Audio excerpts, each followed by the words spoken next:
Gusto mo bang mag-island hopping dito sa Enchanted River mga kabosing at makabanding itong mga stingray at makakita ng shark at makatungtong dito sa Rock Island?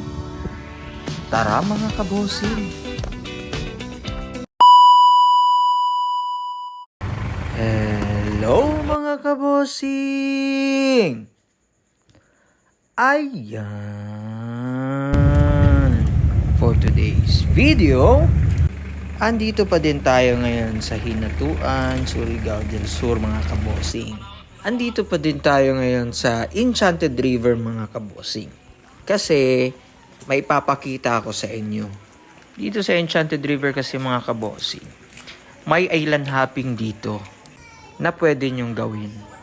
May 3 or 4 na island kayong pwedeng puntahan. Pero dito, 2 lang yung pupuntahan natin. Yung pinaka-known.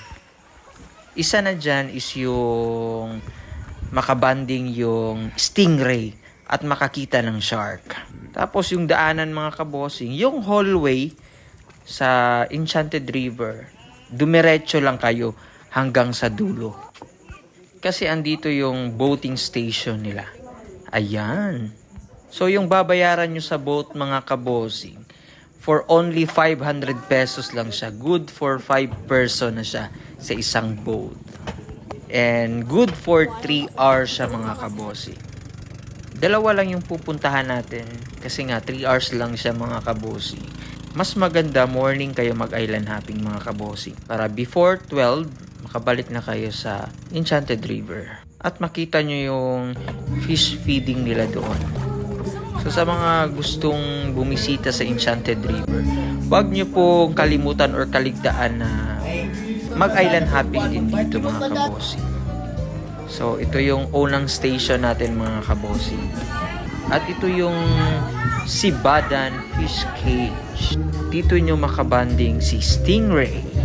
May entrance fee na 50 pesos. At may mga souvenirs din mga kabosing na pwede nyong bilhin dito sa Sibadan Fish Cage. Ayan.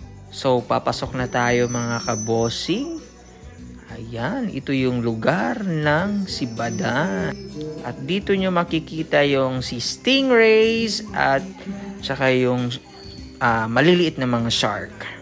Rentals ng life jacket, 50 pesos mga kabosing.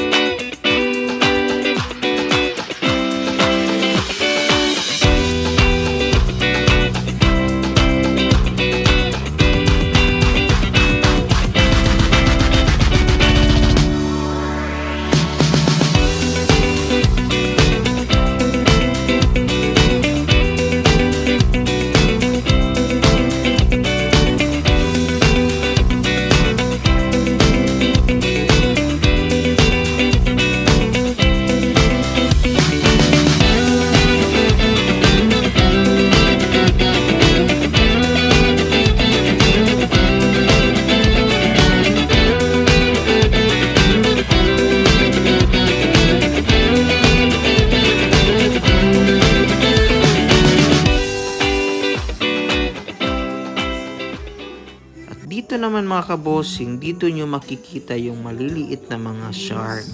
Nakaseparate po yan sila ha. May sariling fish cage din yan sila. Magkatabi lang sila ni stingray ng cage. So ayan. So next station natin or next island na pupuntahan natin mga kabosing is ito yung tinatawag na Rock Island mga kabosing. Tinatawag siyang Rock Island kasi bato siya na ginawa nilang parang resort. Ayan. Dito mga kabosing, napakaganda ng ambience. Kasi napakahangin niya. Tapos preskong-presko po talaga yung hangin dito mga kabosing.